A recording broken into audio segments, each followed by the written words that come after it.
اسلام آباد high court کے 6 جج صاحبان نے سپریم جوڈیشل کاؤنسل کو خط لکھا ہے جو کہ منظر عام پہ آ گیا ہے، جس کے اندر وہ بیسکلی اپنی تمام ایشوز کو ہائی لائٹ کرتے ہوئے یہ رہنمائی حاصل کرنے کی کوشش کرتے ہیں کہ اس صورتحال میں ایک سٹنگ جج کیا کرے کہ جب اس کے کام میں مداخلت ہو رہی ہو ایگزیکٹو کی جانب سے، انتظامیہ کی طرف سے اور بادی النظر انٹیلیجنس ایجنسیز کے آپریٹرز سے ان کے اوپر پریشر ڈالا جا رہا ہو۔ اور اس خط کے اندر انہوں نے پھر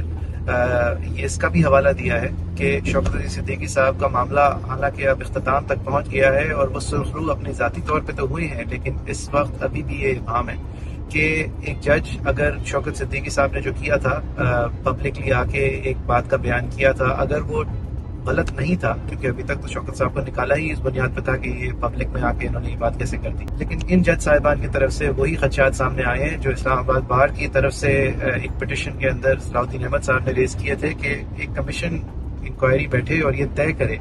کہ اگر یہ الزامات درست ہیں یا نہیں، اور اگر ہیں تو پھر الزام افکس کرے اور اس کی پھر جو بھی منطقی انجام تک معاملہ پہنچے وہ پہنچے، اس کو یہاں پہ نہیں چھوڑ دیا جا سکتا۔ تو یہ جج صاحبان نے بھی اس کا حوالہ دیتے ہوئے کہا کہ ہم کریں تو کیا کریں،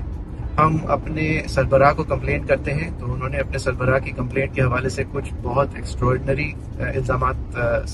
باتیں سامنے رکھی ہیں۔ اول تو انہوں نے جو پریشرز کی بات کی ہے اس کے اندر ذاتی نوعیت کے پریشرز کے جج صاحبان کی فیملیز کو ہراساں کر کے ان کو پریشرائز کرنے کی کوشش کا حوالہ دیا ہے، اور پھر انہوں نے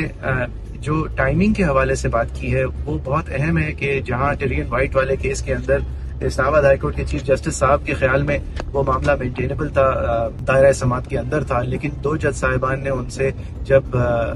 وہ ان سے متفق نہیں تھے اور اختلاف کیا تو اس اختلاف کے اظہار کے فوراً بعد ان پہ پریشر آنا شروع ہو گیا ان کی فیملی ممبرز کے اوپر اور ان کے اوپر۔ اب یہ ایک کس نوعیت کا پریشر کہ ان کو حبس بیجا میں رکھا گیا، ان کے بردر ان لا کو غائب کر دیا گیا، پھر ان کے خلاف ریفرنس بنائی گئی، اور اس سب کچھ کے اندر سپوزڈلی جو لوگ یہ کر رہے تھے وہ علیہ اعلان فرما رہے تھے کہ وہ ہمارے ملک کے انٹیلیجنس ایجنسیز کے آپریٹرز ہیں۔ تو یہ جج صاحبان کہہ رہے ہیں کہ اگر اس طرح کا پریشر ہے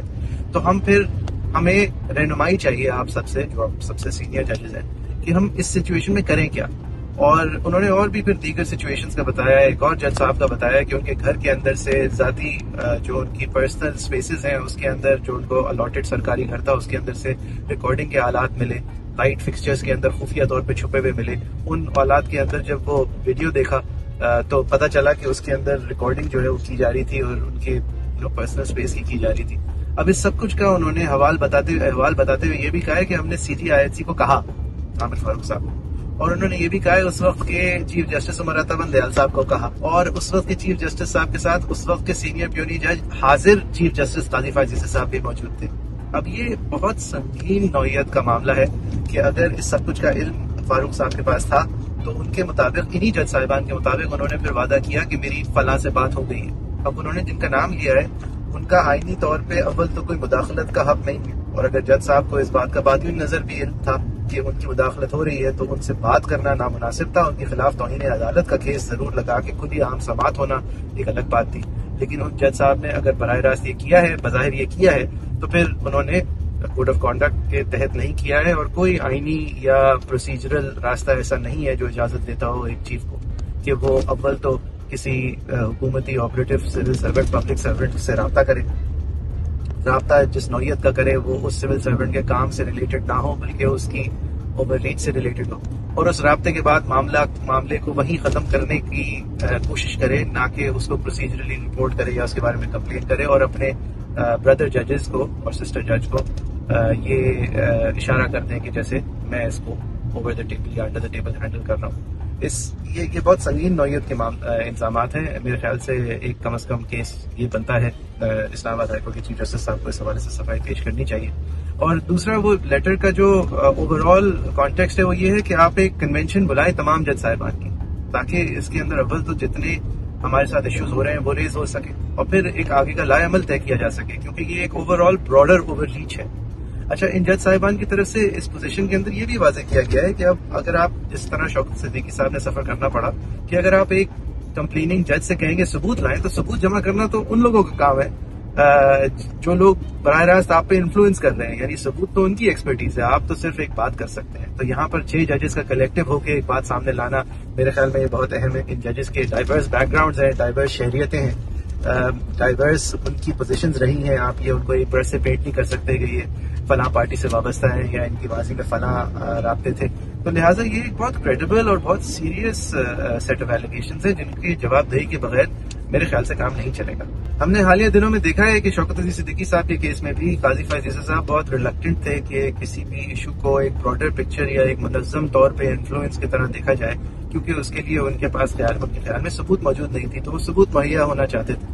تو میرے خیال سے یہ ایک بہت عمدہ طریقے کی ان کے پاس اب پوزیشن آ گئی ہے 6 جج صاحبان کی طرف سے. وہ جو کہہ رہے ہیں اس کو ٹائم لائن کے تحت بیک اپ بھی کیا جا سکتا ہے اور ان کی شہادتیں بھی لی جا سکتی ہیں. انہوں نے اپنے آپ کو شاہد ظاہر کرنے کے لیے ہی یہ خط لکھا ہے اور وہیں پھر منظر یہاں پہ آیا ہے. سپریم جوڈیشل کاؤنسل ویسے بھی ایک فورم آف ایکچوئل انکوائری ہے. تو قاضی صاحب کا جو خدشہ تھا وہ بادی نظر میرے خیال سے آنسر ہو گیا ہے، اور اب ضروری ہے کہ اس حوالے سے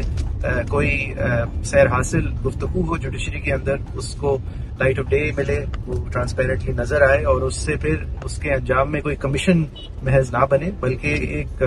یا تو میری نظر میں ایک فل کورٹ بیٹھے اور سو موٹو کارروائی کر کے اس معاملے کی تہہ تک پہنچے کہ یہ انٹروینشن ہوئی، کس حد تک ہوئی، کیوں ہوئی، اور کس مقصد سے ہوئی، کس کے کہنے پہ ہوئی، کس نتیجے کے لیے ہوئی.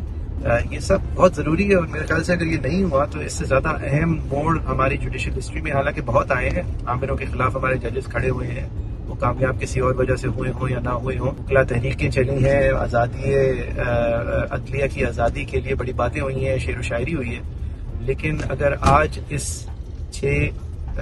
سیٹ آف 6 ججز کی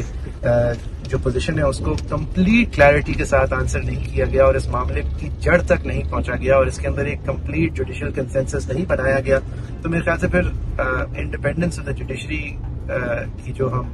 ایک راہ گلابتے ہیں وہ پھر ہمیں جب بھی اسٹرائک کرنی ہوتی ہے اس وقت کے لیے اور اس حد تک کے لیے ٹھیک ہے، ورنہ اس کی